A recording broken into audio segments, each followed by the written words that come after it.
very, I'm about to give a sermon or something. Preach it, brother. I will.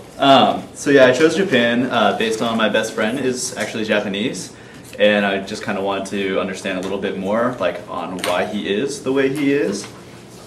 So I studied Japan, and three values that they have is education over there is very important to them. It says that about 100% of them is literacy is close to 100%, and 95% of the population has a high school degree, which is quite a bit, especially since they make up 3% of the world population, even though that their landmass is only 0.3. Is it 0.3 or 0.03? I think it's 0.3% of the total landmass of the world. So, very dense populated place. But that also brings about that they have a really big group mentality about them. The Japanese all like to kind of stick together, and it's just like they're all there for each other. There's not like one person sticks out and like tries to be like the showboat of the group. It's all that they want to be inclusive, and everyone kind of gets a chance to share their ideas, but you don't want to stand out. Also, politeness is very, very important to them as well. Like, you do not say no.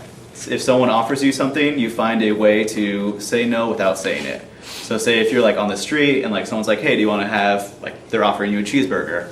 The cheeseburger looks disgusting, you have to say maybe another time, or another time. You just don't say no at all. Some of their business practices are they are always on time. Being punctual is one of the most important things to them. So if you show up late, it's already a sign of disrespect, so you don't want to do that. You want to make sure you're there on time, if not even early. Cool thing is also contracts are not perceived as final agreements. So you may make a contract with them, but then if you go home and like you have some ideas on how it can be improved, you can actually go back to the drawing board with them and just say, hey, I had these ideas, and then you go back to your contract and renegotiate it. Yeah, as I said before, don't say no. That's just like a very important thing. Some just like basic things about their culture is you do not, like, everything is also very formal. You do not want to introduce yourself or say it's okay to call you by your first name. It's just perceived as, again, rude. You just want to always be very formal when you're talking to someone. Mr. or Mrs. is very important to say. Over there you'd say, is it son afterwards, I believe? Son. Son, yes. So you'd say son after that. That's just a term of like Mr., Mrs. I thought this one was pretty interesting. Sniffing, snorting, and spitting are acceptable in public, but not blowing your nose. So you can literally just hock a loogie right on the sidewalk. That's totally socially acceptable, but do not blow your nose like with a tissue. Not okay either. And also like how everything over there is very formal. It shows in their dress as well. Men should always be wearing a suit.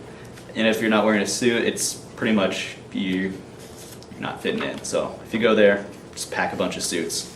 If you need some, you can borrow some of mine. I got too many.